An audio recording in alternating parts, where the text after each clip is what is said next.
لیکن اعلیٰ حضرت کی ذات ایسی ذات ہے جنہوں نے ایک ہی شعر میں نعت بھی کہا ہے اور حمد خدا بھی پڑھا ہے۔ یہ اعلیٰ حضرت کی خصوصیت ہے۔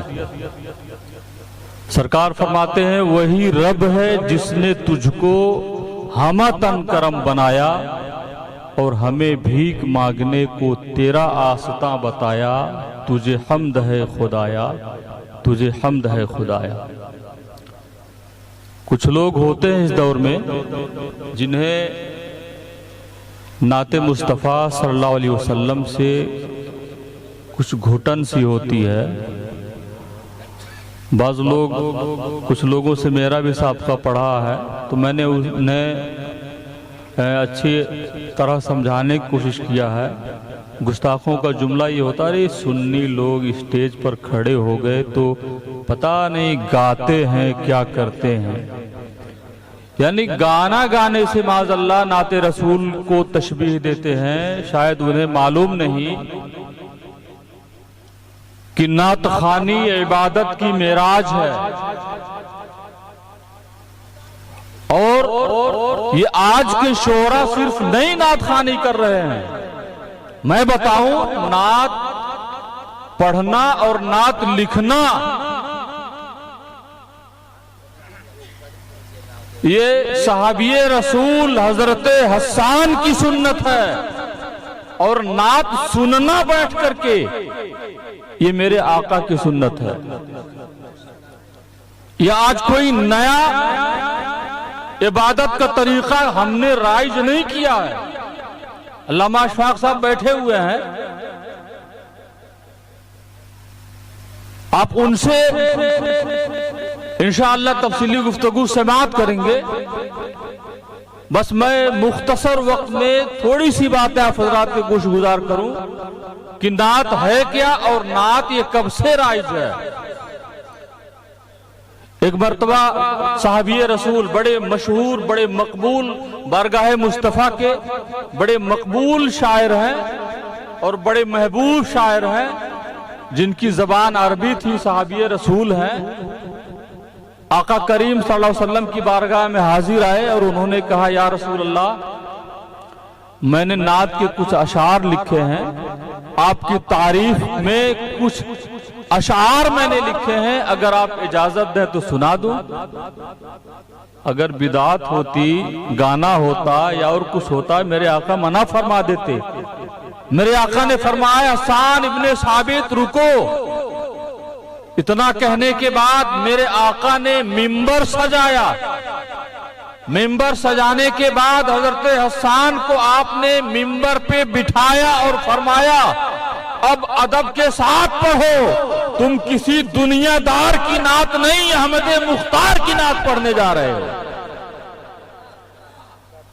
اور حضرت حسان ابن ثابت یوں گویا ہوتے ہیں وَأَحْسَنُ مِنْكَ لَمْ تَرَ قَطُّ عَيْنِي وَأَجْمَلُ مِنْكَ لَمْ تَلِدِ النِّسَاءُ خُلِقْتَ مُبَرَّأً مِنْ كُلِّ عَيْبٍ كَأَنَّمَا قَدْ خُلِقْتَ كَمَا تَشَاءُ۔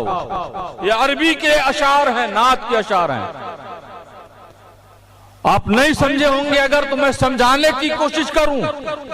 وَأَجْمَلُ مِنْكَ لَمْ تَرَ قَطُّ عَيْنِي، حسان ابن ثابت فرما رہے ہیں یا رسول اللہ میں نے آپ جیسا خوبصورت کسی کو دیکھا ہی نہیں۔ وَأَحْسَنُ مِنْكَ لَمْ تَلِدِ النِّسَاءُ،